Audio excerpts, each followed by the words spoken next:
Drama की starting हमारे main lead लू के साथ होती है, जो कि अभी एक लड़की के पास गया होता है और उसे वो 300 मिलियन का कार्ड देकर कहने लगता है कि तुम मुझसे शादी कर लो। तो फिर वो खुश हो जाती है और कहती है कि तुम तो हमारे नोवा क्लैन के सबसे स्ट्रांग मेंबर हो और मैंने सोची नहीं थी कि तुम मुझसे शादी करोगे। तो लू कहता है कि तुम टाइम वेस्ट करना बंद करो और वो अपनी शर्ट उतार रहा होता है और इतने में फिर इस लड़की के पास जुइन आ जाती है, जिसके पास इन लोग से भी ज़्यादा स्ट्रांग पावर होती है और वो उसे अपने मैजिक से छोटा सा स्नेक बना देती है और उसे बताती है कि इसके नज़दीक भी मत आना क्योंकि ये मेरा शिकार है। लू तो यहाँ से चिल्लाने लगता है कि तुम अच्छे से जानती हो कि मैं तुमसे शादी नहीं करूंगा, तो तुम मेरे पीछे क्यों पड़ी हो। तो फिर ज़ोइन उसे समझाने लगती है कि हमारे नोवा क्लैन में सिर्फ वुमेन की चलती है और तुम बस एक लो स्टेटस वाले मैन हो, तो तुम्हारे पास कोई राइट नहीं कि तुम अपनी सॉन्ग ग्रुप इनहेरिट करो। लू कहता है कि अगर मैं फिर भी इंसिस्ट करूँ तो यहाँ पर वो उसे अपने मैजिक से स्टॉप कर देती है और कहती है कि तुम्हारे पास फुल पावर नहीं है और उसके लिए तुम्हें शादी करनी होगी, लेकिन तुम मुझसे पीछे छुड़ा पाओ तो ना।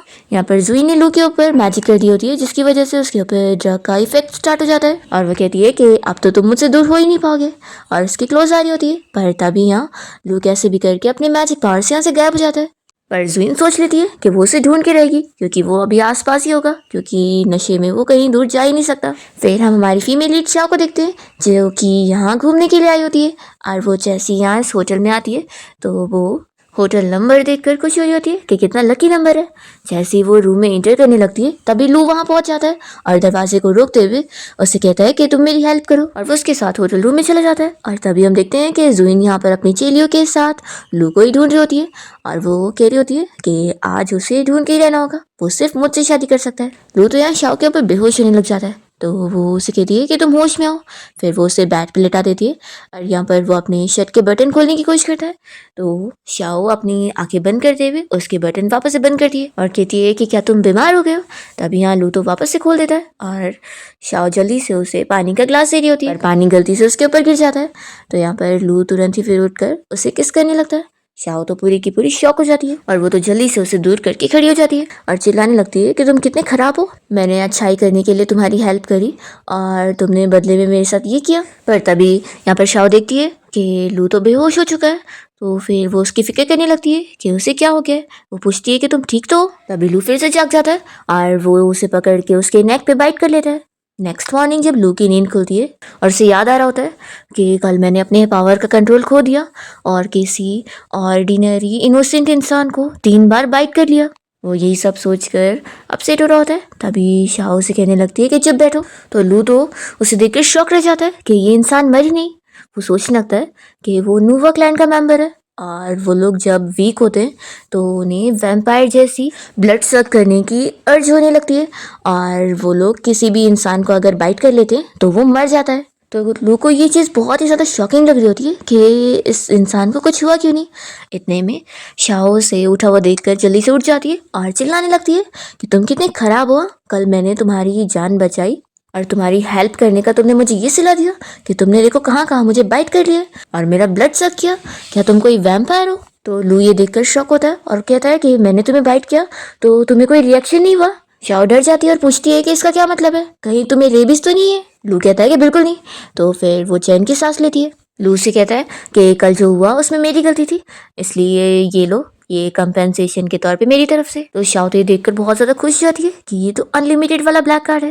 वो कहती है कि तुम इतने ज़्यादा अमीर हो और फिर वो इस कार्ड को लेकर खुश होने लगती है और सोचती है कि गॉड ने क्या मुझे शॉर्ट लाइफ देने के लिए ये इतना अच्छा सा कंपेंसेशन दिया है। फिर लू तो यहाँ से उठकर जा रहा होता है। तभी शाओ से पूछती है कि वैसे मॉर्निंग हो गई है तो क्या तुम ब्रेकफास्ट करके जाना चाहोगे। यहाँ लू मना करने जा रहा होता है पर तभी वो अपने आप को कंट्रोल नहीं कर पाता और उसे हाँ बोलना पड़ता है। तो वो शॉक हो जाता है कि मैं तो मना करना चाह रहा था तो आखिर में हाँ कैसे बोल सकता हूँ। वो देखता है कि मैजिक पावर्स की वजह से उसके पैर पूरे स्टॉप हो गए और वो बिल्कुल भी हिल भी नहीं पा रहा है। तो वो सोचने लगता है कि मैंने इस लड़की को बाइट किया और इससे कुछ हुआ भी नहीं और उल्टा मैं इसे डिसओबे भी नहीं कर पा रहा हूँ, तो ये सब ज़रूर मेरे ब्लड की वजह से हुआ है, हम दोनों का रिलेशन बन गया है। तो क्या इस वजह से क्योंकि मैंने इसका ब्लड सक किया, या फिर कहीं ऐसा तो नहीं कि यही मेरी डिस्टाइन वाइफ है। लू सोच रहा होता है कि लेकिन ये चीज़ तो बिल्कुल ही इम्पॉसिबल है। तभी यहाँ शाओ उसके पास आ जाती है और पूछती है कि यहाँ पर सबसे अच्छा क्या मिलता है। एक्चुअली मैं अभी यहाँ पर आई हूँ ना, तो मुझे यहाँ की चीज़ों के बारे में नहीं पता है, तो तुम ही बता दो। लू उसे कुछ भी बताने से मना करना चाह रहा होता है, पर वो नहीं कर पाता। उसे बहुत गुस्सा आती है कि आखिर इस लड़की की वजह से वो अपने आप को कंट्रोल नहीं कर पा रहा है। वो उसे तुरंत ही गला दबाकर मारने की कोशिश करता है और उसे चिल्लाकर पूछता है कि बताओ आखिर तुमने मेरे साथ क्या करी हो कि हम दोनों का ब्लड बॉन्ड बन गया। तो शाओ चिल्लाने लगती है कि एक तो मैंने कल रात तुम्हारी हेल्प करी हूँ, तुम्हारी जान बचाकर, और तुमने तो उल्टा मुझे बाइट भी किया और यहाँ मुझे चिल्ला रहे हो, तुम छोड़ दो मुझे। तो जैसे ही वो ऐसा बोलती है तो लू अपनी पावर को कंट्रोल नहीं कर पाता और उसे शाओ को छोड़ना ही पड़ता है। उसे बहुत ज़्यादा शौक लग रहा होता है कि वो अपनी मर्जी से कुछ भी नहीं कर पा रहा है। यहाँ पर शाओ तो उसे चिल्लाने लगती है कि लगता है तुम पागल हो, मैंने तुम्हें बचाई और पूरी रात तुम्हारी केयर करी और तुम यहाँ पर ये सब कर रहे हो, निकल जाओ यहाँ से। तो शाओ के ऐसा बोलती लू यहाँ पर तुरंत ही मैजिक के असर की वजह से नीचे गिर जाता है और वो बाहर निकलने की कोशिश कर रहा होता है, पर क्योंकि दरवाज़ा तो बंद होता है तो वो बेचारा बस यहीं फंस जाता है। इतने में लू के असिस्टेंट और सारे गार्ड्स यहाँ पर उसे लेने के लिए आए होते हैं और वो लोग जैसे ही दरवाज़ा खोलते हैं तो वो लोग जल्दी से लू को उठाने में हेल्प करते हैं और कहते हैं कि बॉस आखिर आप नीचे क्यों पड़े हुए थे। असिस्टेंट यहाँ बताता है कि बॉस सॉरी, कल हम लोग आपको लेने के लिए आना चाहते थे लेकिन उस जुइंग ने सब कुछ सील करके रखी थी और हम लोग बाहर ही नहीं निकल पाए। फिर लू अपने असिस्टेंट और गार्ड्स को चलने के लिए बोल रहा होता है और कहता है कि इस लड़की को भी साथ लेके चलो। तो फिर गार्ड्स यहाँ पर शाओ को उठा के लेके जाते हैं। लू यहाँ शाओ को लेकर अपने घर आ जाता है और वो बस बैठकर देख रही होती है और यहाँ पर लू अपने असिस्टेंट को सब कुछ बताता है। तो फिर वो कहने लगता है कि बॉस यानी आपके कहने का मतलब है कि इस ऑर्डिनरी इंसानी लड़की के साथ आपका ब्लड बॉन्ड बन गया और ये आपकी मास्टर बन गई है। फिर वो कहने लगता है कि फिर तो कितनी अच्छी बात है, क्यों ना आप इसी लड़की से शादी कर लो।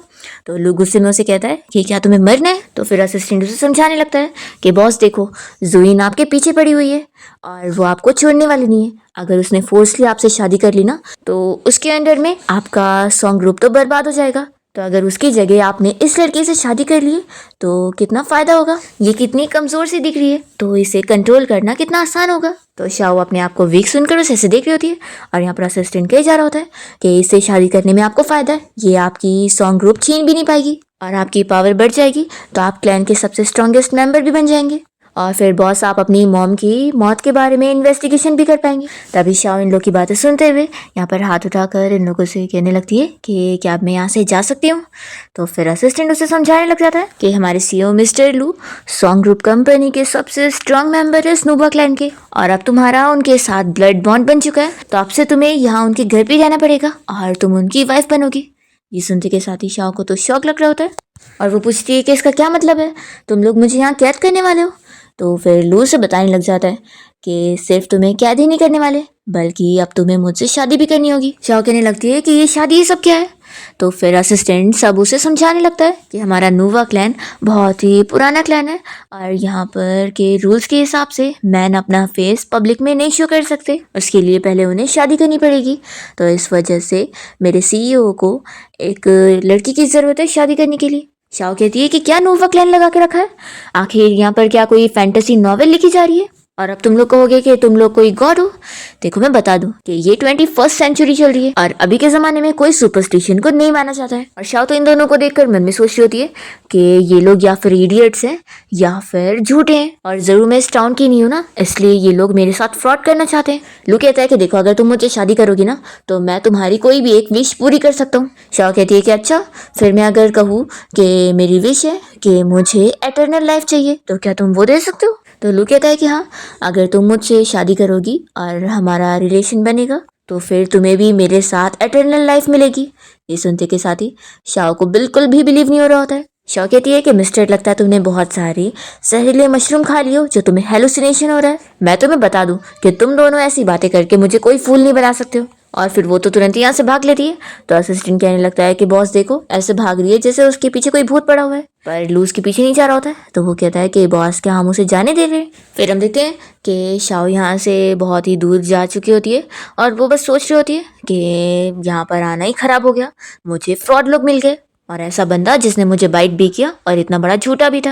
वो उसका दिया हुआ कार्ड देखकर सोचती है कि ज़रूर ये कार्ड भी फेक होगा और वो इसे फेंक देती है। तभी रास्ते में इसे दो गुंडे मिल जाते हैं और वो यहाँ शाओ को अकेला देखकर उसे तंग करने का सोच रहे होते हैं और उसके पास आने लगते हैं। पर तभी मैजिक से लू यहाँ पहुँच जाता है और उसे देखकर शाओ शॉक हो जाती है और कहती है कि तुम कहाँ से आए। फिर दोनों आदमी तो लू को चिल्लाने लगते हैं कि तुम आखिर कौन हो और बीच में क्यों आ गए। वो लोग यहाँ लू के ऊपर हाथ उठाने जा रहे होते हैं, पर तभी लू अपने मैजिक से उन लोगों को मारने लगता है। तो वो लोग तो डर के मारे यहाँ से भाग लेते हैं और फिर शाओ भी उसका ऐसा मैजिक देख के डर के बेहोश हो जाती है और यहाँ लू उसे गिरने से बचाता है और उसे उठा के फिर वो मैजिक से वापस उसे अपने घर ले आता है। नेक्स्ट मॉर्निंग जब शाओ की नींद खुलती है तो उसे याद आता है कि कल रात वो मैन मैजिक कर रहा था, पर ये सोचती है कि नहीं ये सब बस मेरा इल्यूजन होगा।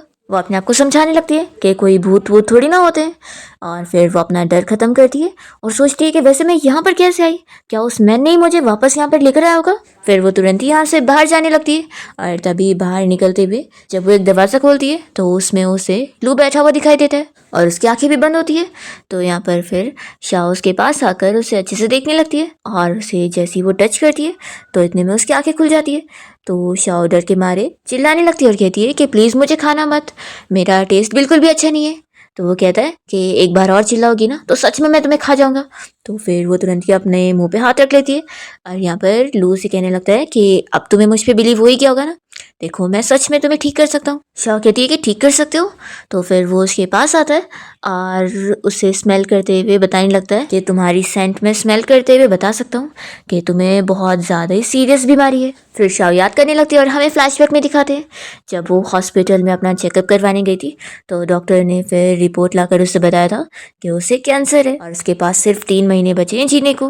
तो ये सुनते के साथ ही वो शॉक हो गई थी और बहुत ही अपसेट भी। और तभी उसे उसकी आंटी का कॉल आया था और वो उसे चिल्ला कर कह रही थी कि मुझे अच्छी तरीके से पता है कि तुम्हें स्कॉलरशिप मिल गई है तो उसके पैसे अभी तुरंत हमें ट्रांसफर करो, फ्री में खाने पीने की जरूरत नहीं है, तुम्हारे पेरेंट्स के मरने के बाद हम इन्हें तुम्हें पाले तो तुम्हें इतना तो करना ही पड़ेगा। तो उस दिन फिर शाओ बहुत ही रोई थी और फिर उसने डिसाइड करी थी कि अब उसके पास इतना कम टाइम बचा है तो वो हॉस्पिटल में रह कर नहीं मरना चाहती है बल्कि वो अलग अलग जगह ट्रैवल करना चाहती है। तो उसने फिर तुरंत ही प्लेन की टिकट निकाली और यहाँ ट्रैवल करने आ गई। यहाँ पर लू शाओ को समझाने लगता है कि मैं नूवा क्लैन का मेंबर हूँ और मेरे पास मैजिकल पावर्स है जो कि अगर तुम मुझसे शादी कर लोगी तो मैं तुम्हारी बीमारी को ठीक कर सकता हूँ। शाओ इस सुनते के साथ ही बिलीव नहीं करती है और उस पर गुस्सा करने लग जाती है कि तुम अब झूठ बोलना बंद करो, मुझे ऐसे जोक बिल्कुल पसंद नहीं है, मुझे कैंसर है और मेरे पास सिर्फ 3 महीने बचे, इसलिए मुझसे शादी भी करोगे ना तो मैं तुम्हारे ऊपर बर्डन बन जाऊंगी। मुझे नहीं पता कि तुम्हें कौन सी मैजिक ट्रिक यूज़ करना आता है लेकिन मैं तुम्हें बता दूं कि मुझसे शादी करना तुम्हारे लिए यूजलेस होगा, मेरे ऑर्गन्स इतने भी कीमती नहीं है। लू कहता है कि मैंने बोला ना कि मैं तुम्हें ठीक कर दूंगा और तुम्हें इमॉर्टल लाइफ दूंगा। तो वो चिल्लाती है कि मिस्टर मैंने भी बोली ना कि एक पेशेंट के साथ ऐसा मजाक नहीं करना चाहिए, ये बिल्कुल फनी नहीं है। इतने में शाओ की तबीयत खराब हो जाती है और उसका पेट बहुत ही ज़्यादा दर्द देने लगता है। तो लू जल्दी से अपने हाथ पर बाइट करता है और अपने खून को उससे पिला देता है। तो शाओ तुरंत ही ठीक हो जाती है और वो शॉक होकर उससे पूछती है कि आखिर तुम कौन हो, ऐसे कैसे तुम्हारे ब्लड से मैं ठीक हो गई।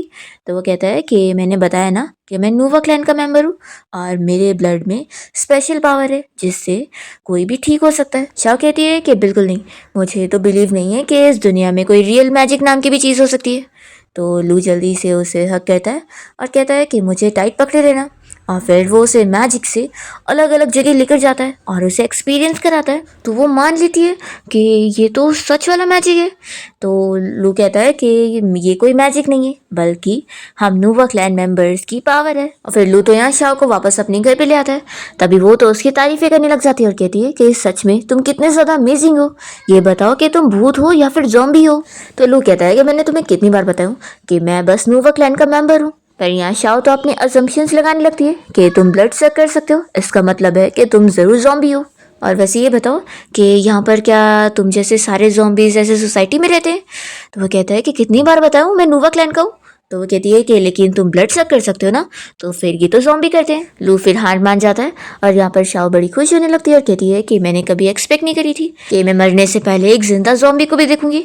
तो लू कहने लगता है कि मैं तुम्हें मरने नहीं दूंगा, बस एक बार हमारी शादी होगी तो फिर हमारे बीच में जो ब्लड बॉन्ड बनेगा उसके बाद तुम भी नूवा क्लैन मेंबर जैसी लाइफ स्पैन एंजॉय कर सकती हो। फिर इतने में लू का असिस्टेंट भी यहाँ मैजिक से पहुंच जाता है।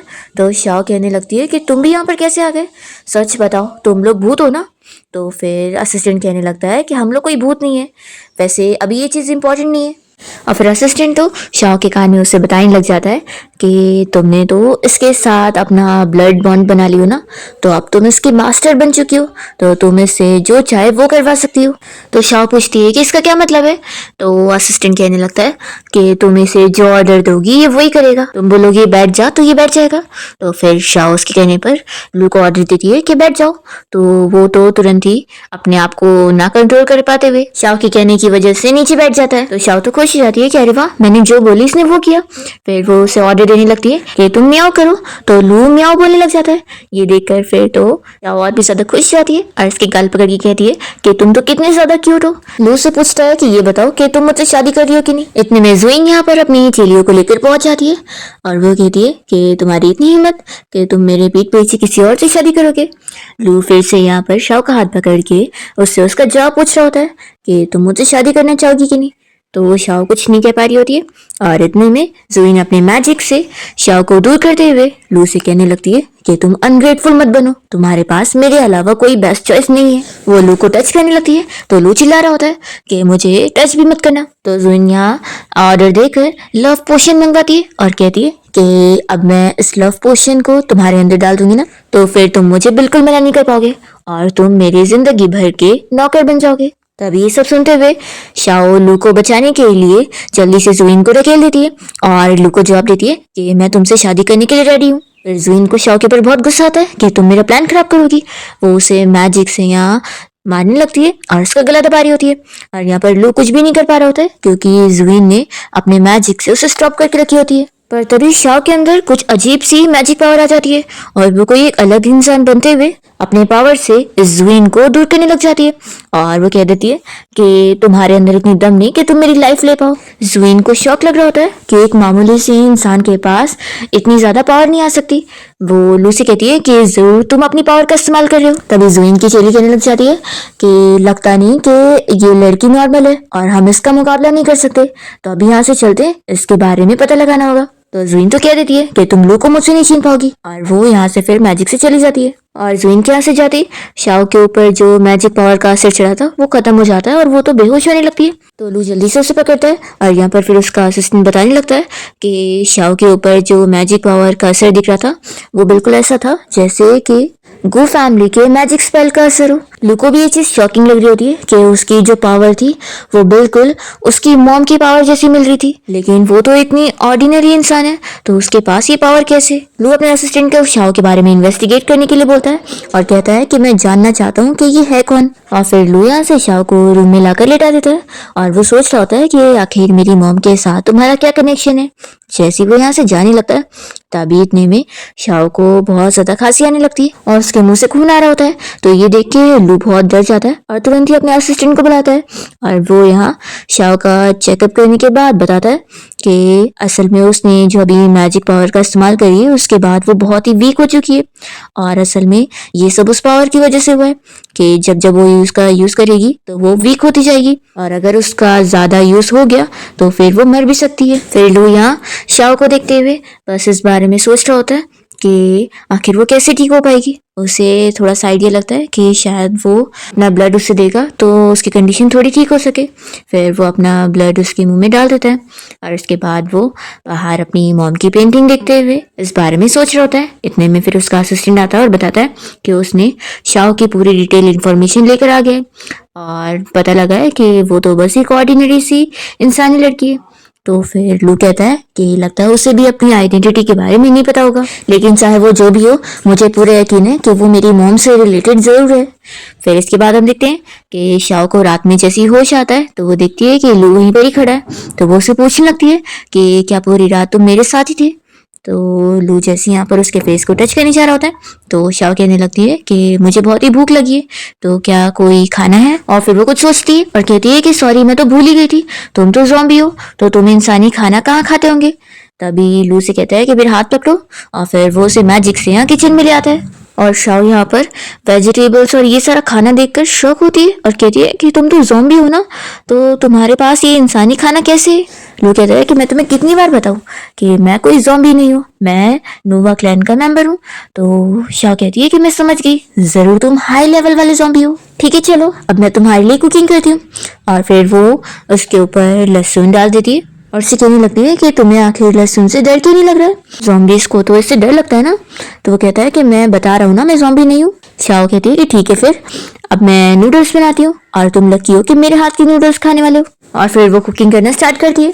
तभी लू को तो अपनी मॉम की याद आने लगती है। जब वो छोटा था तो उसकी मॉम भी उसके लिए नूडल्स बनाया करती थी। फिर नूडल्स जब रेडी हो जाते हैं तो नूडल्स सर्व करने के बाद शाओ तो यहाँ पर लहसुन को छील रही होती है और वो उसे ऐसे देख रहा होता है। तो शाओ कहने लगती है कि कहीं ऐसा तो नहीं कि लहसुन छीलने के बाद अब तुम्हें इनसे डर लग रहा है, फिर तो मैं इन्हें नहीं खाऊंगी। तो लू उसे खा कर दिखाता है और कहता है कि आखिर इसे खाए बिना नूडल्स का टेस्ट हाफ होगा ना। तो शाओ कहती है कि तुम्हें ये भी पता है। तो लू याद कर रहा होता है कि उसकी मॉम भी उसे ऐसी सिखाया करती थी। शाओ कहने लग जाती है कि सच में फॉरेन के वैम्पायर्स हमारे यहाँ के ज़ॉम्बीज से कितने ज़्यादा डिफरेंट है। तुम्हें तो लहसुन से डर भी नहीं लगता, उल्टा तुम तो इसे खाते भी हो। फिर वो कुछ चीज़ों का नाम लेती है और पूछती है कि इनमें से आखिर तुम्हें किस चीज़ से डर लगता है। तो लू कहने लगता है कि तुमने जितनी भी चीज़ों का नाम लियो उनमें से मुझे किसी से भी डर नहीं लगता। तो पूछती है कि फिर किससे डर लगता होगा। लू इसका जवाब ना देते हुए नूडल्स खाने लगता है और उसकी तारीफ करता है कि तुम भी मेरी मॉम के जितना अच्छा कुकिंग कर लेती हो। तो शाओ खुश होती है और पूछती है कि जो हॉल में एक लड़की की पेंटिंग है वो जरूर तुम्हारी मॉम की होगी ना। तो लू कहता है कि हाँ। तो शाओ फिर पूछने लगती है कि वैसे तुम्हारी मॉम कहाँ है। तो फिर वो बताता है कि वो अब इस दुनिया में नहीं है, किसी ने उनका खून किया। तो ये सुनते के साथ ही शाओ तो शॉक हो जाती है और उसे तुरंत ही सॉरी बोलती है। तो वो कहता है कि कोई बात नहीं और वो अपसेट हो जाता है। तो शाओ फिर उसका मुंह ठीक करने की कोशिश करती है और कहती है कि चलो साथ में खाते हैं। और फिर वो उसे ऐसे स्माइल करके देख रही होती है। तो लू को तो बस अपनी मॉम याद आ रही होती है और वो सोचता है कि उसकी क्वालिटीज बिल्कुल उसकी मॉम की तरह मिलती है और उसे भी उसकी मॉम की तरह लाइफ को एंजॉय करना आता है। वो भी खुश होकर फिर खाने लगता है। फिर यहाँ डिनर के बाद शाओ जैसी उठकर बर्तन उठा रही होती है तभी इतने में उसे चक्कर आने लगते हैं। तो लू जल्दी से उसके पास पहुंचता है और उसकी केयर करने लगता है। तो वो कहती है कि फिक्र मत करो, बस मुझे थोड़े चक्कर आ रहे हैं। और वो उसके ऊपर ही सो जाती है। तो लू उसे उठा के लेके जाता है और यहाँ पर उसका असिस्टेंट इन दोनों को देखकर खुश होता है और सोचता है कि मेरे हार्टलेस बॉस के पास भी अब हार्ट आ चुका है। तो लू यहाँ पर उसे चिल्लाता है कि मुझे तुम्हारी बातें सुनाई दे रही है। फिर यहाँ शाओ को रूम में लाने के बाद लू से देखे जा रहा होता है और अपनी मॉम से मन ही मन बात कर रहा होता है कि मॉम मैंने बिल्कुल राइट पर्सन को चुना हो ना। वो उसे सोते हुए में भी कहने लग जाता है कि हम शादी कर लेते हैं। नेक्स्ट मॉर्निंग लू अपनी कॉफी अकेले में एंजॉय कर ही रहा होता है। इतने में यहाँ पर शाओ पहुंच जाती है और उसकी कॉफी में लहसुन डाल देती है और कहती है कि कॉफी को तुम लहसुन के साथ एंजॉय करो, ये यंग लोगों का नया ट्रेंड है। तो वो कॉफी रख देता है और कहता है कि तुम्हें इतनी पसंद है तो इसे तुम ही पी लो। शाओ कहती है कि हमें न्यू चीजें भी ट्राई करते रहना चाहिए, लेकिन तुम तो कितने ओल्ड फैशन हो। तो ये सुनकर लू उसे गुस्से में देख रहा होता है और शाओ यहाँ से भागने लगती है। तो वो मैजिक से उसके सामने आ जाता है और कहता है कि तुमने मुझे ओल्ड फैशन बोली। फिर शाओ तो जहां जहां भागकर जा रही होती है लू मैजिक से वहां पर पहुंच जाता है। तो वो हार मान जाती है और कहती है कि अब मैं और नहीं भागूंगी, तुम्हें जो करना है वो करो। तो लू कहता है कि ठीक है फिर। और फिर वो तो उसे मैजिक से यहाँ टेंपल में ले आता है और अपने और उसके ड्रेस भी चेंज करवा देता है। तो वो शौक होती है कि ये हम कहाँ पर है। वो अपनी ड्रेस सब देखकर पूछती है कि क्या अब हमारी वेडिंग होने जा रही है। तो वो कहता है कि वेडिंग तो होनी है ना, आखिर तुमने मुझसे प्रॉमिस भी करी हो तो अब तुम पीछे नहीं हट सकती। वो कहता है कि मैंने तुम्हें बताया था ना कि मेरी मॉम का खून हुआ है और उनके सच के बारे में इन्वेस्टिगेशन करने के लिए मुझे यहाँ से बाहर निकलने की जरूरत है, क्योंकि हमारे नूवा क्लैन में कुछ रूल्स है कि मैन कैजुअली यहाँ से बाहर नहीं जा सकते। तो अगर मैं तुम्हारे साथ शादी कर लेता हूँ तो फिर मैं तुम्हारे साथ यहाँ से बाहर जा पाऊंगा। तभी शाओ से कह देती है कि मैं तुम्हारे साथ शादी करने के लिए रेडी हूँ और तुम्हारा साथ देने के लिए रेडी हूँ, तुम्हारी मॉम की मौत के बारे में सारा सच पता लगाने में। वो मन में सोच रही होती है कि मेरे पास ज्यादा टाइम तो नहीं बचा है, लेकिन जितना भी टाइम है उसमें मैं अगर इसकी थोड़ी सी भी हेल्प कर पाऊंगी तो मुझे अच्छा लगेगा। लू फिर यहाँ मैजिक से वेडिंग रिंग ले आता है और तुरंत ही शाओ को पहना देता है और शाओ भी उसे पहना देती है। तो फिर लियो अनाउंस करने लगता है कि अब से हम दोनों हस्बैंड और वाइफ है, तो हम दोनों अब हमेशा साथ रहेंगे। शाओ कहती है कि मैं भी तुम्हें अब से प्रोटेक्ट करूंगी। फिर लू पूछता है कि अब हमारी वेडिंग हो गई है तो अब हम हनीमून के लिए जाएंगे, तो बताओ तुम्हें कहीं घूमने जाना है और या फिर कुछ करने चलना है, मैं तुम्हारे साथ चलूंगा। तो शाओ कहती है कि ठीक है फिर, अब तुम बोल रहे हो तो तुम्हें करना भी पड़ेगा। फिर दोनों ही बाहर जाने के लिए निकलते हैं और शाओ अम्ब्रेला लेकर आई होती है। तो लू पूछता है कि आखिर ये तुम क्या कर रही हो। तो वो कहती है कि तुम ज़ॉम्बीज को सूरज की रोशनी से डर लगता है ना, तो मैं तुम्हें यहाँ से बाहर लेके चलने में हेल्प करने वाली हूँ। तो लू कह देता है कि इसकी कोई जरूरत नहीं है, मैंने तुम्हें बताया हो ना कि मैं नोवा क्लैन का मेंबर हूँ, ना कि कोई ज़ॉम्बी। तो वो कहती है कि मैं समझ गई, ऑर्डिनरी ज़ॉम्बी को डर लगता होगा, लेकिन तुम तो हाई लेवल ज़ॉम्बी हो। लू को गुस्से में देखकर वो मनाने लगती है कि ठीक है अब गुस्सा छोड़ दो, और फिर वो अम्यूजमेंट पार्क में लेके जाती है और दोनों बहुत घूमते हैं। लू कहता है कि क्या अभी भी घूम कर हुआ नहीं। तो शाओ कहती है कि अभी तो पूरा पार्क बचा हुआ है घूमना। फिर पहले तो वो उसे हेयरबैंड पहना देती है और कहती है कि तुम तो इसमें बहुत ही ज्यादा क्यूट लग रहे हो। तो लू कहता है कि क्या तुम सच कह रही हो। तो वो कहती है कि हाँ बिल्कुल, तुम्हें देखना है। वो खुद भी पहन लेती है और कहती है कि मैं भी क्यूट लग रही हूँ ना। तो लू भी मान जाता है और यहाँ पर फिर शाओ कहती है कि रुको, याद के तौर पे हमें एक फोटो लेनी चाहिए। फिर वो अच्छी सी फोटोज लेती है और फिर उससे कहती है कि चलो अब जल्दी से रोलर कोस्टर राइड के लिए जाना है। फिर जब दोनों रोलर कोस्टर राइड से वापस आते हैं तो लू को तो बहुत वॉमिटिंग हो रही होती है। तो लू की ऐसी हालत देखकर शाओ को तो बहुत ज्यादा हंसी आ रही होती है और फिर दोनों अम्यूजमेंट पार्क के और भी झूले को एंजॉय कर रहे होते हैं। और यहाँ पर लू और शाओ फिर साथ में अच्छा टाइम स्पेंड करते हुए एक दूसरे को स्माइल करके देख रहे होते हैं। इतने में लू को असिस्टेंट की कॉल आ जाती है और असिस्टेंट बताता है कि उसकी मॉम जिस स्मॉल टाउन में रहती थी उसके बारे में अभी पता लगा है। तो जब शाओ को ये बताता है तो वो कहती है कि मैं भी तुम्हारे साथ चलने के लिए रेडी हूँ। वो कहती है कि मैं बहुत ही ज्यादा लकी हूँ कि मरने से पहले मुझे तुम जैसे पर्सन से मिलने को मिला, इसलिए अब मुझे कोई रिग्रेट नहीं है और मैं तुम्हारी विशेष को पूरी करने में हेल्प करना चाहती हूँ। तो लू कहता है कि तुम ध्यान से इस बात को सुनो कि मैं तुम्हें कुछ भी नहीं होने दूंगा। अब हमारी वेडिंग हो चुकी है तो आज रात फिर हमारे बीच में लव बॉन्डिंग होगी और उसके बाद फिर तुम मेरे साथ मेरी लाइफ शेयर करोगी। शाओ ये सुनने के बाद शौक होती है कि क्या आज रात। फिर वो बाथटब में नहाते हुए इस बारे में सोचने लगती है कि लू ने उसे क्या बोला था और वो सोचती है कि कहीं ऐसा तो नहीं कि आज रात हम वो करने वाले। शाओ ये सब सोचकर शाय हो रही होती है और सोचती है कि मुझे इतना ज्यादा नहीं सोचना चाहिए। तभी इतने में अचानक से यहाँ जुइन आ जाती है और वो अपने मैजिक से शाओ को बेहोश कर देती है और सोचती है कि ये इंसान कितने ज्यादा वीक होते हैं।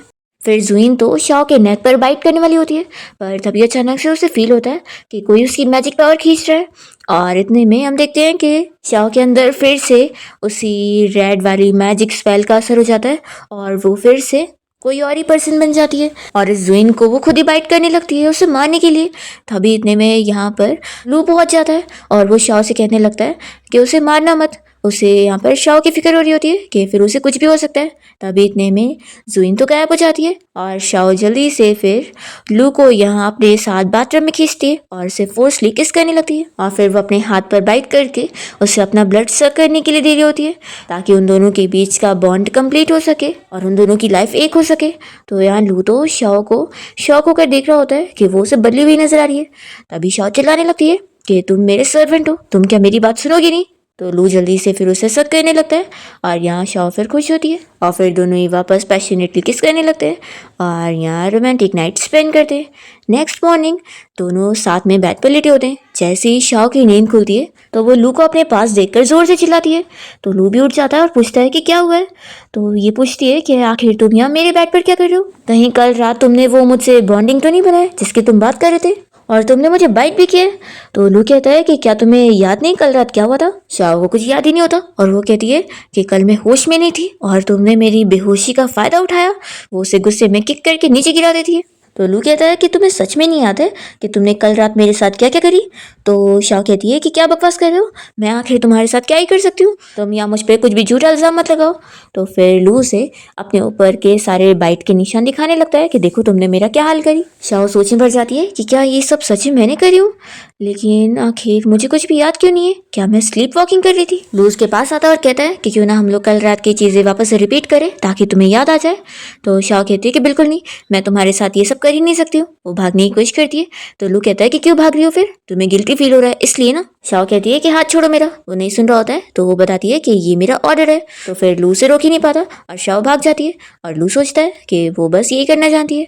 फिर इतने में लू को एहसास होता है कि उसकी पावर सब बढ़ गई है। वो समझ जाता है कि ये कल रात उसके साथ नाइट स्पेंड करने की वजह से हुआ है। फिर इसके बाद दोनों साथ में ब्रेकफास्ट करने बैठते हैं और शाओ तो यहाँ पर लू से बहुत ही शर्माते हुए खाने की कोशिश कर रही होती है तो वो उसे खाना अच्छे से दे रहा होता है।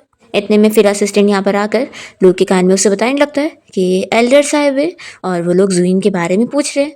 तो फिर लू कह देता है कि उन लोगों को अभी बोल दो कि जुइन को कोई चीज़ की पनिशमेंट मिली है। और हाँ, ये भी अनाउंसमेंट जाके कर दो कि मैं और मेरी वाइफ अब यहाँ से बाहर जा रहे हैं। फिर लू शाओ को अपने साथ अपनी मॉम के उसी टाउन में लेकर जाता है जहाँ पर उसकी मॉम रहती थी। ये जगह देखकर शाओ कहती है कि ये तो मेरा होम टाउन है। वो बताती है कि जब मैं छोटी थी तब मैं अपनी मॉम के साथ यहीं पर ही रहा करती थी, और फिर मॉम के गुजर जाने के बाद मैं अपने अंकल के साथ उनके घर पे शिफ्ट हो गई। तो लू तो बस यहाँ पर सोच रहा होता है कि आखिर इसका मेरी मॉम के साथ क्या कनेक्शन होगा। फिर इसके बाद शाओ यहाँ लू को अपने पुराने घर पे ले आती है और कहती है कि ये छोटा सा ज़रूर है लेकिन हम तीनों यहाँ पर आज ज़रूर जाएंगे। फिर लू बताने लगता है कि मेरा असिस्टेंट सॉन्ग यहाँ पे नहीं रहने वाला है, उसे कुछ काम है तो वो भी चला जाएगा। फिर असिस्टेंट ये सुनने के बाद सोचता है कि उसे तो कोई काम था नहीं, लेकिन फिर लू के कहने पर वो तुरंत ही चला जाता है। और लू यहाँ शाओ से पूछता है कि मैं कहाँ पर सोने वाला हूँ। तो शाओ कहती है कि तुम इस रूम में सो जाना, मैं नेक्स्ट रूम में सो जाऊंगी। तो लू उसके पास आता है और कहता है कि हम दोनों अब मैरिड है। तो ये शाओ तो बहुत ज़्यादा शाय हो जाती है और कहती है कि मैं किचन में जा रही हूँ कुकिंग करने, और ऐसा बोलकर वो भाग लेती है। फिर लू तो स्माइल कर रहा होता है। फिर रात में लू यहाँ सोफा पे लेटा होता है, तभी अचानक से शाओ यहाँ पर पहुंच जाती है और उसके ऊपर फिर से उसी मैजिक पावर का असर होता है और वो लू के पास आ जाती है वापस से उसके साथ बॉन्डिंग बनाने के लिए। तो लू कहने लगता है कि आखिर एग्जैक्टली तुम हो कौन, तुम्हारे पास मेरी मॉम जैसी पावर भी कैसे। तो यहाँ पर शाओ को तो पता ही नहीं होता और वो कहने लगती है कि मैं कोई तुम्हारी मॉम को नहीं जानती हूँ, और हाँ तुम मेरे सर्वेंट हो तो तुम्हें मेरी बात सुननी पड़ेगी। और फिर वो उसे किस करने लग जाती है और दोनों फिर से नाइट स्पेंड करते हैं। नेक्स्ट मॉर्निंग जब शो की नींद खुलती है तो वो तो यहाँ सोफा पर होती है और बेचारा लू बैठ कर सो रहा होता है। फिर वो कहने लगती है कि क्या चल रहा है। तो लू कहता है कि अब ये मत कहना कि फिर से तुम्हें कल रात का कुछ भी याद नहीं है। तो वो कहती है कि आखिर मैंने क्या करी। वो देखती है कि उसके ऊपर फिर से बाइट के निशान है। वो सोचती है कि ये सब मैंने करी हूँ, तो क्या मैं फिर से स्लीप वॉकिंग कर रही थी। लू तो गुस्सा हो जाता है कि शाओ को कुछ याद ही नहीं है। वो इस बारे में सोचने लगता है कि वो फिर से कल रात के बारे में भूल गई, लेकिन वो देख रहा होता है कि उसकी पावर फिर से और बढ़ गई है। वो सोचता है कि जब भी वो उसके साथ इंटीमेट होता है और उसका ब्लड सक करता है तो उसकी पावर बढ़ती जा रही है। शाओ यहाँ बहुत ही शाय हो रही होती है और वो चुपके से भागने लगती है, तभी इतने में वो नीचे गिर जाती है। तभी उसकी नाक में से खून आ रहा होता है। तो ये देखकर वो लू को ये बिल्कुल नहीं देखने देती है और जल्दी से वॉशरूम भाग कर आ जाती है और सोचती है कि लगता है मैं जल्दी मरने वाली हूँ, लेकिन मैं इतनी जल्दी नहीं मर सकती। मुझे तो अभी लू की विशेस भी पूरी करनी है और उसकी मॉम की मौत के बारे में पता लगाने में हेल्प भी करना है। फिर शाओ रेडी होने के बाद लू के साथ घर से बाहर कहीं जाने वाली होती है। इतने में यहाँ पर उसकी आंटी पहुंच जाती है और उसे चिल्लाने लगती है कि तुम कितनी ज्यादा शेमलेस हो चुकी हो, घर में किसी वाइल्ड मैन को लेकर आई हो। वो उसकी बेइज्जती करने लगती है कि तुमने सभी नेबर्स के सामने हमारा मुंह काला कर दियो, हमारी फैमिली का नाम खराब करियो। शाओ गुस्से में जाके पहले दरवाजा बंद करती है और अपनी आंटी से पूछती है कि ये मेरा घर है, आखिर आप यहाँ पर क्या करने आई हो। लू को इस आंटी पर गुस्सा आती है तो वो अपने मैजिक पावर का यूज करने वाला होता है, पर शाओ से रोक देती है और कहती है कि तुम रहने दो, मैं ही इनसे डील करती हूँ। तभी फिर यहाँ शाओ की आंटी उसे बताने लगती है कि उसके कजिन की शादी होने वाली है, इसलिए तुम्हें मुझे 2 लाख देना होगा और साथ ही साथ इस घर को बेचकर सिटी में एक घर खरीद के देना होगा तुम्हारे कजिन के लिए, और इतना करना तो तुम्हारी जिम्मेदारी है। शाओ मना करती है तो उसकी आंटी उसकी और उसकी मॉम की बेइज्जती करने लग जाती है कि वो सेम अपनी मॉम की तरह है जो कि मैन को चेस करने में लगी है और उसके ऊपर पैसे उड़ा रही है, और उसकी मॉम की जो सारी चीज़ें रखी होती है तो आंटी उसे भी गिरा देती है। शाओ गुस्से में उन्हें रोकने जाती है और तभी उसे अचानक से चक्कर आता है, तो लू जल्दी से उसे बचाता है और यहाँ पर फिर उसे आंटी पर गुस्सा आती है तो वो अपने मैजिक पावर का इस्तेमाल करने वाला होता है, पर इतने में शाओ के अंदर वो मैजिक पावर फिर से आ जाती है और वो फिर से कोई और पर्सन बनते हुए बहुत ही गुस्से में अपनी इस आंटी को डराने लगती है और अपने मैजिक पावर से उस आंटी को खुद से ही चोट पहुंचाती है। फिर वो आंटी तो यहाँ बेहोश हो जाती है और उन्हें सबक सिखाने के बाद शाओ के अंदर जो पावर आई हुई थी वो भी निकल जाती है और वो भी बेहोश होकर गिरने लगती है। तो लू उसे फिर से पकड़ता है और उसकी ऐसी हालत देखकर वो सोचता है कि अगर वो बार बार गू फैमिली की इस मैजिक स्पेल का यूज़ करती रहेगी तो वो और वीक बनती जाएगी। फिर वो अपना खून उसके मुंह में डालता है उसे ठीक करने के लिए। फिर इसके बाद जब शाओ को होश आता है तो वो देखती है कि लू उसके पास ही बैठा हुआ है, तो वो पूछने लगती है कि आखिर क्या हुआ था, क्या मैं फिर से बेहोश हो गई थी। देखो मुझे पता है कि मेरी कंडीशन और भी ज़्यादा ख़राब होती जा रही है और तुम्हें मुझसे अब छुपाने की ज़रूरत नहीं है। मैं जानती हूँ कि तुमसे शादी करने के बाद भी मुझे कोई एटर्नल लाइफ नहीं मिलने वाली है। लू कुछ कहने जाता है तो शाओ कहती है कि तुम्हें मुझे कंफर्ट करने की ज़रूरत नहीं है, उल्टा मैं तो तुम्हारे लिए बहुत थैंकफुल हूँ कि तुमने मेरे लिए बहुत कुछ करे हो, और मैं तो इसी में बहुत ज़्यादा खुश हूँ कि मुझे 21 ईयर्स तक तो जीने मिल गया। लू कहता है कि आखिर तुम ये सब क्या बकवास कर रही हो, तुम कोई 21 ईयर्स तक नहीं जीने वाली हो, बल्कि तुम तो 2100 ईयर्स तक जीने वाली हो। तो लू कहने लगती है कि सच में तुम तो ऐसे मुझे कंफर्ट करते हुए और भी ज़्यादा क्यूट लग रहे हो। लू कहता है कि मैं कोई मजाक नहीं कर रहा हूँ, मैं सीरियस हूँ।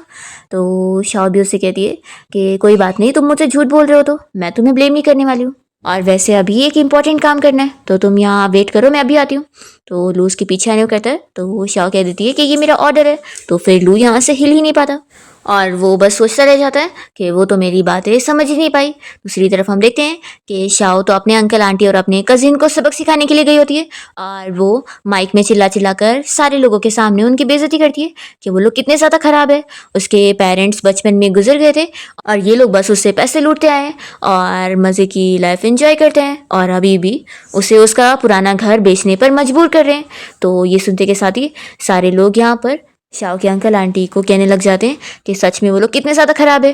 तभी शाओ के अंकल सभी के सामने कहने लगते हैं कि ये सब झूठ बोल रही है और वो शाओ से कहते हैं कि आखिर हम लोग फैमिली है ना, तो तुम ऐसी चीज़ें कैसे बोल सकती हो।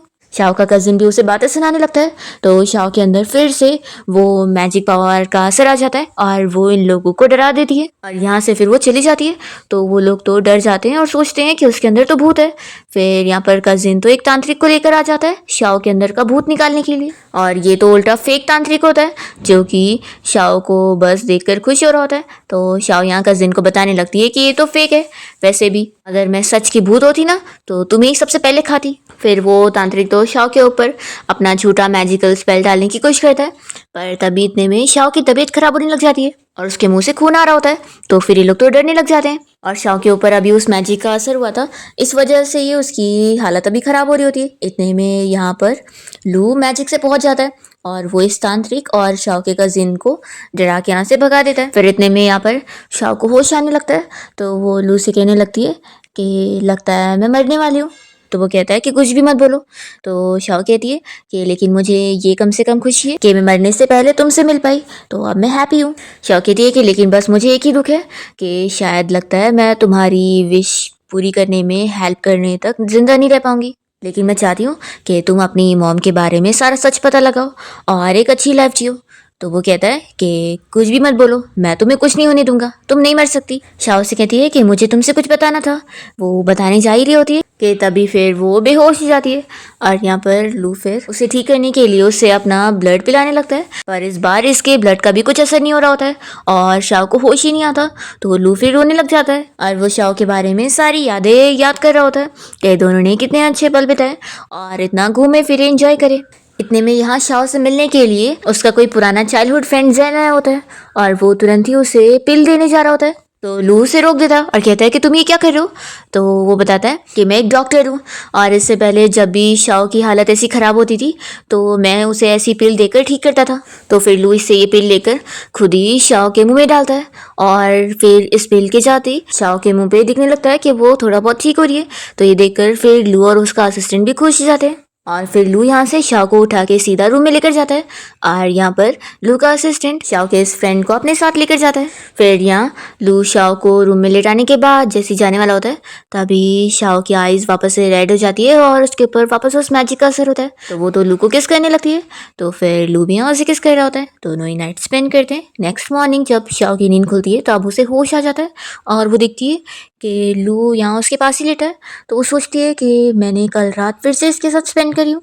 फिर वो इसका हाथ हटाकर यहाँ से उठने की कोशिश कर रही होती है, पर लू उठकर जल्दी से उसे हक करके रोक लेता है और उसे कहता है कि कल रात मेरे साथ खेलने के बाद अब तुम उठकर भागना चाहती हो। तो शाओ तो सोच रही होती है कि आखिर मैंने क्या क्या करी हूँ, मुझे तो कुछ याद ही नहीं है। तभी शाओ का फ्रेंड जैन उसे बाहर से आवाज़ दे रहा होता है तो उसकी आवाज़ सुनते के साथ ही वो जल्दी से बाहर जाती है उससे मिलने के लिए। और फिर लू को तो यहाँ बहुत जेलसी हो रही होती है। फिर शाओ जल्दी से अपने फ्रेंड के पास भाग कर जाती है और उसे हक करके मिलती है और पूछती है कि तुम तो अब्रॉड चले गए थे ना स्टडी करने के लिए, तो तुम वापस कब आए। तो बताता है कि बस थोड़ी दिन की छुट्टी मिली है तो घूमने आ गया। यहाँ पर लू जेलस होकर इन लोगों को देखे जा रहा होता है तो असिस्टेंट कहने लगता है कि बहुत ज़्यादा गुस्सा मत हो, आखिर वो वाइफ तो आपकी है लेकिन उसका फ्रेंड है वो। यहाँ पर जेन कहने लगता है कि तुमने तो शादी भी कर ली और वैसे तुम्हारा ये हस्बैंड तो बड़ा हैंडसम है, लेकिन रुको तुम्हारे लिए पहले मुझे इसका टेस्ट करना है। तो वो कहती है कि नहीं इसकी ज़रूरत नहीं है, पर यहाँ जैन तो नहीं मानता और वो कहने लगता है कि चलो मैं इतने दिनों बाद आया हूँ तो तुम्हारे लिए तुम्हारी पसंद की खाना बनाता हूँ। तो जल्दी से लू आकर शाओ का हाथ पकड़ता है और कहता है कि इसकी ज़रूरत नहीं है, मेरी वाइफ सिर्फ मेरा बनाया हुआ खाना खाती है। तो जेन कहता है कि बचपन से वो मेरा बनाया हुआ खाना खा के ही बड़ी हुई है। तभी शाओ बीच में आकर दोनों को ही झगड़ा करने से रोकती है और कहती है कि घर में सामान खत्म हो गए तो क्यों ना बाहर से खाना मंगवाए। तो दोनों ही इसके लिए मना करते हैं और फिर साथ में जाते हैं दोनों ग्रॉसरी शॉपिंग के लिए और फिर दोनों साथ में किचन में लग जाते हैं शाओ के लिए खाना बनाने में। और इन दोनों की ये कुकिंग फाइटिंग देखकर शाओ और असिस्टेंट शॉक हो रहे होते हैं कि ये चल क्या रहा है। फिर दोनों ही लड़कों का कुकिंग करके हो जाता है और वो लोग यहाँ पर शाओ के लिए खाना लेकर आते हैं। शाओ देखती है कि लू ने तो सिंपल सा खाना बनाया होता है और उसके चाइल्डहुड फ्रेंड ने तो उसके पसंदीदा नूडल्स बनाए होते हैं जो कि शाओ को दिखने में ज़्यादा अच्छे लग रहे होते हैं और वो तो उसे खाना चाह रही होती है। पर लू का ऐसे गुस्से वाला मुंह देखकर वो उसके खाने की भी तारीफ करती है उसका दिल रखने के लिए और कहती है कि तुम दोनों ही झगड़ा मत करना, मैं दोनों का ही बना हुआ खाना खाऊंगी। शाओ को तो नूडल्स ज़्यादा पसंद आते हैं पर वो लू के भी खाने की तारीफ करती है और कहती है कि दोनों ने अच्छा बनाया। फिर खाना खाने के बाद लू सारे बर्तन धो रहा होता है और यहाँ शाओ और उसका फ्रेंड खड़े होकर उसे देख रहे होते हैं और जेन कहने लगता है कि सच में तुम्हारा हस्बैंड तो बहुत ही हैंडसम भी है, ऊपर से कुकिंग भी कर लेता है और इसका टेम्पर भी अच्छा है, ये एक गुड क्वालिटी मैन है। तो शाओ भी उसे देखकर खुश हुई होती है और कहने लगती है कि मेरा टेस्ट अच्छा है ना, बस बैड लक ये है कि मैं ज़्यादा जीने नहीं वाली हूँ। तो फिर जेन कहने लगता है कि ऐसा बिल्कुल नहीं होगा, तुम अच्छा खासा जियोगी, फिक्र मत करो, तुम्हारी अच्छी लक तो अभी शुरू हुई है। फिर इतने में लू यहाँ पर आकर दोनों से पूछता है कि फिर इसका क्या मतलब है कि मैंने टेस्ट पास कर लिया। तो जेन कहता है कि अच्छा, तो तुम्हें इस बारे में पहले ही पता लग गया था, तुम तो कितने चालाक हो। शाओ कहती है कि तुम गुस्सा तो नहीं हो गए ना। तो लू कहता है कि मैं गुस्सा क्यों होऊंगा, अच्छी बात है कि तुम्हारे पास इतना अच्छा कैरिंग फ्रेंड है। और फिर लू जेन से कहता है कि वैसे क्या हम दोनों अकेले में बात कर सकते हैं। तो जेन इसके लिए मान जाता है और दोनों बाहर जाते हैं बात करने के लिए। जैन लू से कहता है कि मैं अच्छे से जानता हूँ कि तुम यहाँ पर उसी मेडिसिन के बारे में बात करने आए होंगे जो मैंने शाओ को दिया था। तुमने बिल्कुल सही समझो, मैं 10 साल पहले तुम्हारी मॉम से मिला था और उन्होंने ही मुझे ये मेडिसिन दी थी और उन्होंने कहा था कि ये शाओ को टेम्परेरीली ठीक कर सकती है उस गो फैमिली के मैजिक स्पेल से। लेकिन अब इस स्पेल को कैसे हटाया जाए इसमें मैं कुछ नहीं कर सकता, वो शायद तुम्हारी मॉम ही कर सकती है। और फिर यहाँ से शाओ का फ्रेंड तो चला जाता है। दूसरी तरफ हम शाओ की आंटी को देखते हैं जो कि बीमार होती है और यहाँ पर उनका बेटा यानी कि शाओ का कजिन उन्हें तांत्रिक से लाई हुई वो मेडिसिन पिला रहा होता है जो कि 3000 में उसने खरीद के लाया और वो बताता है कि उस तांत्रिक ने मैजिक स्पेल भी दिया हुआ है जिससे लोग शाओ को सबक सिखाएंगे। यहाँ पर ये आंटी अपने हस्बैंड को चिल्लाने लगती है कि तुम्हारी निस यहाँ तुम्हारी वाइफ को बुली करके गई है और तुम्हें तो कोई पड़ी नहीं है। फिर ये सभी मिलकर जाते हैं शाओ के घर पे उसे सबक सिखाने, पर इन लोगों को शाओ यहाँ मिल ही नहीं रही होती तो ये लोग सोच में होते हैं कि वो कहाँ गई। इतने में शाओ पीछे से उन्हें हाई करती है तो फिर दोनों ही डर के मारे बेहोश हो जाते हैं। तभी लू उन्हें अपने मैजिक से फिर से होश में लाता है और वो लोग फिर से शाओ को देखकर बेहोश होते हैं। ये सब करके शाओ को बड़ी मज़ा आती है कि अब इन लोगों को मैंने मज़ा चखा दी हूँ। फिर इसके बाद लू का असिस्टेंट इन दोनों को ही बांध कर रखा होता है और लू ऑर्डर देने लगता है कि इन्हें पुलिस स्टेशन लेकर जाओ और एक अच्छा लॉयर हायर करो क्या ताकि इन्हें अच्छे से सजा हो और ये लोग हमेशा जेल में सड़े। फिर लू ने शाओ के लिए डिनर बनाया होता है और वो उसे अपने हाथ से खाना खिला रहा होता है और कहता है कि हमारे यहाँ नोवा क्लैन में रूल्स है कि हस्बैंड अपनी वाइफ के लिए 3 टाइम खाना बना के खिलाएगा, तो आपसे मेरी जिम्मेदारी है तुम्हारे लिए खाना बनाना। तो शाओ तो खुश होती है और कहती है कि ठीक है फिर अब तुम प्रॉमिस कर रहे हो तो अगर तुमने रूल तोड़े ना तो देख लेना। तो लूज के पास आता है और पूछता है कि फिर तुम क्या करोगी। अभी इतने में शाओ से मिलने के लिए उसके अंकल आए होते हैं और वो उसे चिल्ला रहे होते हैं कि आखिर उसने अपनी आंटी और अपने कजिन को अरेस्ट क्यों करवाई, वो कितनी ख़राब है, ऐसे वो उसकी बेइज्जती करने लग जाते हैं। तो वो शाओ कहती है कि जब आंटी मुझे बुली कर रही थी तब आप कहाँ पर थे, तब आप मेरी फैमिली बनने नहीं आए और अब आप मुझ पर फैमिली बनने का इल्ज़ाम लगा रहे हैं। लू भी यहाँ पर शाओ की साइड लेता है और उसके अंकल का मुंह बंद करवा देता है और फिर वो चुपचाप यहाँ से चले जाते हैं। उसके बाद तो शाओ यहाँ रोने लग जाती है तो लू फिर उसे किस करता है और फिर उसे शांत करने लगता है कि उसे रोने की ज़रूरत नहीं है। वो कहता है कि अब तुम डरो मत, मैं हूँ ना, अब मैं तुम्हारी फैमिली हूँ। फिर दूसरी तरफ हम लू की फैमिली के एल्डर्स को देखते हैं जो कि इस बात से लू से बहुत ज़्यादा गुस्सा होते हैं कि उसने एक इंसानी लड़की से शादी कर ली है और उसके साथ उसकी दुनिया में रहने भी चला गया है और यहाँ की चीज़ों का उसे बिल्कुल ख्याल नहीं है। तो वो लोग तो प्लान कर रहे होते हैं कि वो लोग चाहते हैं कि उनका डिवोर्स हो जाए। तभी इतने में यहाँ पर एक लड़की पहुँच जाती है जो कि इन एल्डर्स को कहने लगती है कि क्यों ना हम लोग प्लान में शामिल हो जाए, आप लोगों को फैमिली के राइट्स इनहेरिट करने और मुझे लू चाहिए। दूसरी ओर शाओ को इस बारे में पता लगता है कि उसकी मॉम ने उसके नाम पर बहुत सारे पैसे भी छोड़ कर गई है। तो वो तो काफ़ी शौक होती है कि इतने सारे पैसे, अगर मुझे पहले पता होते तो आखिर मैं इतना ज़्यादा सफ़र क्यों करती, मज़े में अपनी लाइफ एंजॉय करती। वो यहाँ लू को भी थैंक्स बोलने लग जाती है कि सब उसकी वजह से हुआ है, उसकी वजह से ही वो ये सब हासिल कर पाई है। शाओ कहने लगती है कि आज तुम्हें थैंक्स करने के लिए मैं कुकिंग करने वाली हूँ, और फिर वो यहाँ पर नूडल्स बनाती है और लू को टेस्ट कराती है तो उसे भी अच्छा लगता है। फिर दोनों साथ में फायरवर्क्स जला के इंजॉय कर रहे होते हैं, और यहाँ पर शाओ अपने मॉम डैड को याद करते हुए उनके बारे में लू को बता रही होती है कि वो लोग उसे कितना ज़्यादा चाहते थे। फिर लू भी अपनी मॉम के बारे में शाओ से चीज़ें शेयर कर रहा होता है और कहता है कि अगर मेरी मॉम यहाँ पर होती ना तो उन्हें तो तुम बहुत ज़्यादा पसंद आती। तो शाओ कहती है कि क्या सच्ची में? तो लू से कहने लगता है कि मैं तुम्हें ये बताना चाहता था कि मैं तुम्हें बहुत ज़्यादा लाइक करता हूँ, और फिर दोनों ही किस करने लगते हैं। और तभी शाओ जैसे यहाँ लू का शर्ट का बटन खोलती है तो उसे कुछ याद आने लगता है, और वो लू से कहती है कि ये सारी चीज़ें मैं पहले भी कर चुकी हूँ, मुझे याद आ रहा है। फिर दोनों ही नाइट स्पेंड करते हैं। नेक्स्ट मॉर्निंग लू यहाँ शाओ को उठाने के लिए आता है और कहता है कि अब सुबह हो गई, उठ जाओ, ब्रेकफास्ट भी रेडी हो गया है।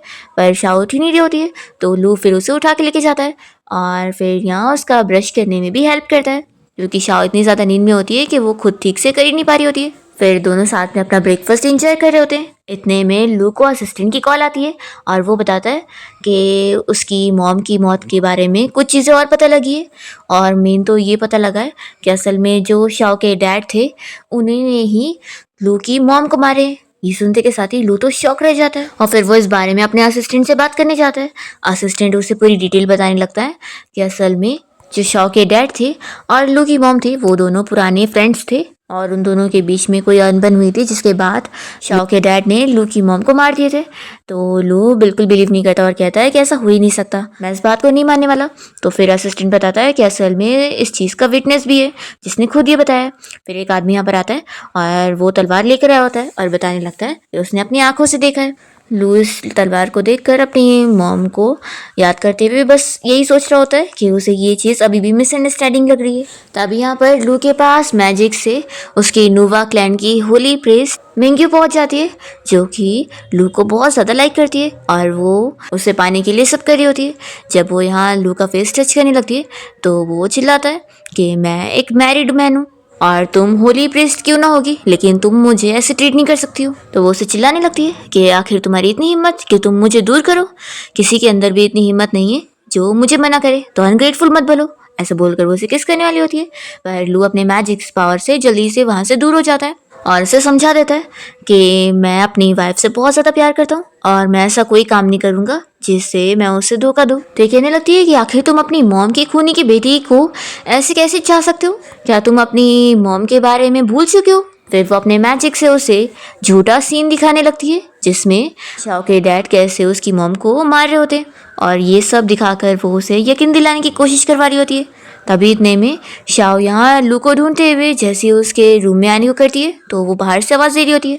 तभी यहाँ मिंग्यू तो लू को समझाने लगती है कि अब तुम उसे भूल जाओ और तुम मुझे अपना लो, देखो अगर नहीं तो फिर मैं उसे भी नहीं छोड़ूंगी और तुम्हें भी नहीं। लू अभी सोचता है कि अभी इसके पास पावर ज़्यादा है तो इसलिए वो इसके खिलाफ नहीं जा सकता। तो फिर वो शाओ को सुनाने के लिए और इसे सुनाने के लिए झूठ झूठ कह देता है कि हाँ तुम बिल्कुल सही कह रही हो, अब मैं उसे पसंद नहीं करने वाला, मैं अब तुम्हें पसंद करूँगा। शाओ जब लू के साथ इस औरत को देखती है तो वो बहुत ज़्यादा शॉक हो जाती है और लू से पूछती है कि ये सब क्या चल रहा है। तो लू तो कह देता है कि तुम जो देख रही हो वही चल रहा है, अब मेरे पास कोई और है जिसे मैं लाइक करता हूँ। वो शाओ को यहाँ से भगाने के लिए उसे बहुत सारी बुरी बुरी बातें कह देता है, उसने कभी उसे लाइक ही नहीं किया वगैरह वगैरह, ताकि वो उसे छोड़कर चली जाए। अब यहाँ पर शाओ तो सच में इसकी बातों पे बिलीव करते हुए रोते हुए यहाँ से चली जाती है। पर फिर दूसरी तरफ हम देखते हैं कि लू के असिस्टेंट को इस बारे में पता लग जाता है कि इस होली प्रीस्ट मिंग्यू ने सब झूठी चीज़ें बनाई है और कोई शाओ के डैड ने लू की मॉम को मारे है ही नहीं, बल्कि उसने खुद उसकी मॉम को मारी हुई है और अब ये सारी कहानी बनाती फिर रही है। वो इस बारे में लू को बताना चाह रहा होता है पर वो होली प्रीस्ट उसे बीच रास्ते में मारने पहुंच जाती है। पर तभी यहाँ पर शाओ भी होती है और उसके अंदर वापस से उसकी मॉम की मैजिकल स्पेल का असर होता है और वो इस मिंग्यू को गला दबाकर मारने लगती है। तभी मिंगी यहाँ अपने मैजिक से गायब हो जाती है और फिर शाओ को ठीक से होश आ जाता है और असिस्टेंट फिर उसे भी बता देता है कि उसने लू को सब मिसअंडरस्टैंड करिए और वो तो उल्टा उसकी हेल्प करने के लिए सब झूठ बोल रहा था, उसे बचाने के लिए। और फिर शाओ को पास्ट के बारे में सब पता लगता है कि असल में शाओ बचपन से ही बीमार थी, तो लू की मॉम ने उसे बचाने में हेल्प करी थी और तभी उन्होंने अपने मैजिक स्पेल का भी यूज़ करी थी उसे ठीक करने के लिए। तो इस वजह से वो मैजिक स्पेल का असर आज भी उसके ऊपर है। फिर शाओ यहाँ से लू के पास जाती है और उसे बताती है कि वो उसे छोड़कर गई नहीं थी। तो लू तो यहाँ रोने लग जाता है क्योंकि उसे लगा था कि शायद अब उसने उसे खो दिया है। फिर नेक्स्ट मॉर्निंग शाओ यहाँ रूम में सो रही होती है और लू यहाँ से बाहर जाता है उस मिंग्यू से फाइट करने के लिए। पर तभी यहाँ पर शाओ भी पहुंच जाती है और उसके ऊपर वापस से उसकी मॉम का ही मैजिक स्पेल का असर होता है और उस भारी वाली मैजिक पावर की मदद से वो इस मिंग्यू से लड़ पाती है और उसे मार देती है। यहाँ पर फिर लू की मॉम की सोल इन लोगों को दिखाई देती है और वो शाओ और लू दोनों को ही अपनी ब्लेसिंग्स देकर बताती है कि अब शाओ के ऊपर वापस से स्पेल का असर नहीं होगा और अब दोनों हैप्पीली जिएंगे। लू अपनी मॉम को देखकर खुश होता है कि फाइनली अब उसकी मॉम का बदला भी उसने पूरा ले लिया। फिर फाइनली यहाँ शाओ और लू तो हैप्पीली अपनी वेडिंग लाइफ एंजॉय कर रहे होते हैं। फिर नेक्स्ट टाइम देखते हैं कि शाओ कहीं बाहर जाने को निकल रही होती है तो लू उसका हाथ पकड़ के रोकने लग जाता है और कहता है कि वाइफ मुझे भी लेके चलो ना। शाओ कहती है कि तुम तो मुझे फॉलो ही करते रहते हो। तो लू कहता है कि वाइफ प्लीज़ लेके चलो। तो वो मान जाती है कि आखिर मैंने तुमसे शादी करी हूँ तो तुम्हारी रिस्पॉन्सिबिलिटी पूरी निभाऊंगी और फिर उसे मैजिक से लेकर जाती है। इसी के साथ इस ड्रामा की फिर हैप्पी एंडिंग यहाँ पर हो जाती है।